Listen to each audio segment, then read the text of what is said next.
This was the scene this morning when police and vendors faced off in front of the site of the proposed Belmopan Market Plaza off the Bliss Parade and South Ring Road in the capital.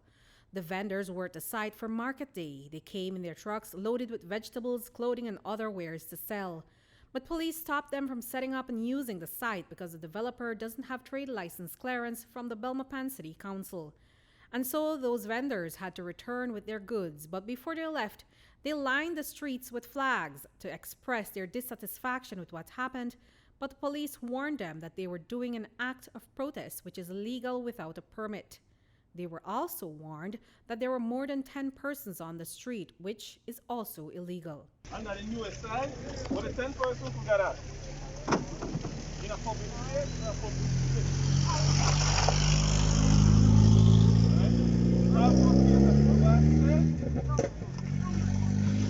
You cannot do street side vending. So please, I do not want this thing to get out of hand. We could discuss it. I have been discussing with Mr. Zabane and Mr. Logan who have an out here. I have been discussing with them. We could do what we are supposed to do. First of all, standing out here like this is a form of protest and it is illegal. Developer David Zabane, he says he has invested close to $200,000 already in this almost 3-acre space to create a social infrastructure project in the form of a central market, he says, which is lacking in the country's capital.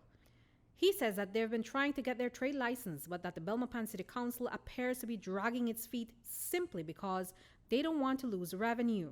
He notes that other markets have set up around the capital, but says that they are not subjected to the same rules. We, as investors or businessmen, we saw an opportunity where everyone could benefit, meaning the vendors, they're literally dropping like flies. The council, I don't think they're seeing that.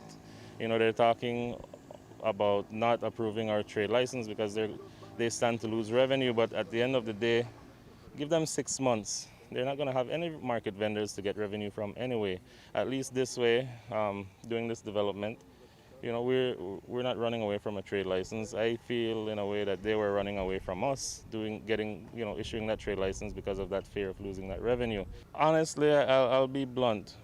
We were trying to work with the council from the get-go because we know markets aren't really categorized in the Trade License Act. So from the get-go, we were talking to, I think it's a business development officer there, Ms. Magania, submitted some plans to her, and we were trying to see how we could move forward. But the reality is they don't want to lose the revenue, and they're going to keep pulling the red tape on us and not allowing us to open. The trade license thing, I could give you a simple example. I don't know if you drove into Belmopan and took the roundabout, the last one there on the Hummingbird, but on the left, there's the Blue Moon Farmers Market. Now, they want to say that that's different because we're talking about artisans and they sell organic stuff, and there's nothing different there. I sense that this is discrimination. I mean, you go out there, it's a market. They don't have a trade license to operate a market. You could check the records. These people, they always promote themselves, and they've been out there for 2 years. But why are vendors willing to take a stand about this location? They say that there are 2 fundamental problems with the current market arrangements. The space in front of the Civic Center is congested, and they feel that it is just not ideal to keep operating there when they have an offer of a suitable space to operate their stalls. The second issue is that since COVID-19, they've all been relocated to the agriculture trade show grounds. This location, according to the vendors, just doesn't work for retailers. Today, they're saying they're following all the rules and they just want to work. Ya estamos cansados que nos estén meneando de un lado a otro, y aquí el Señor tiene buenas ideas para todo el pueblo y estamos todos de acuerdo a cumplir las reglas que quiere City Council, pero el problema es que no nos dejan operar. Y la verdad es de que deberían de dejarnos porque ya estamos cansados de estar sufriendo y tenemos meses de no estar trabajando, y esto aquí no estamos haciendo nada malo. Hasta allá dejé de vender porque muy lejos me quedaba. Yo trabajo con un triciclo y para ir a showground necesita uno un pick-up o un carro más grande para llevar las cosas, ¿va? Y yo solamente trabajo con un triciclo. Entonces para el triciclo siento que me canso más y siento que me queda muy lejos.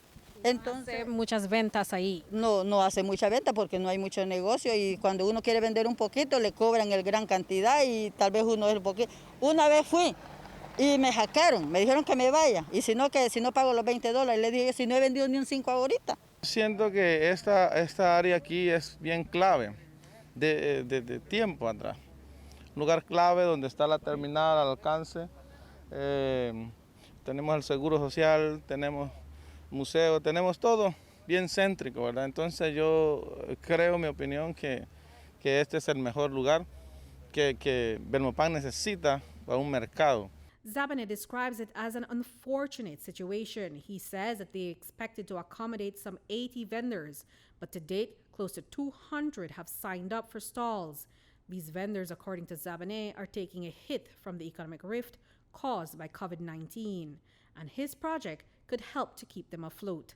With the location, it's perfect, and it could have been a win-win-win for everyone, for us as the developers, for the vendors, for the community, and even the city council, because now the support was overwhelming. We had 200 people sign up for stalls, We have to support them. We have to support these people trying to feed their families. They're not being lazy, sitting at home waiting for a social security check. They want to come out and work for themselves, and why not? We all know that with the pandemic, people are saying, the economy is bad. So for us, this was like a little mini economic recovery plan. You impact 200 small business families, right? That's gonna have tremendous trickle-down effect, not just for Belmopan, but the entire country. I mean, it's either these people feed themselves or they line up at the Chinese stores waiting for a government handout, and we don't want people living on handout. Reporting for News 5, I'm Andrea Polanco.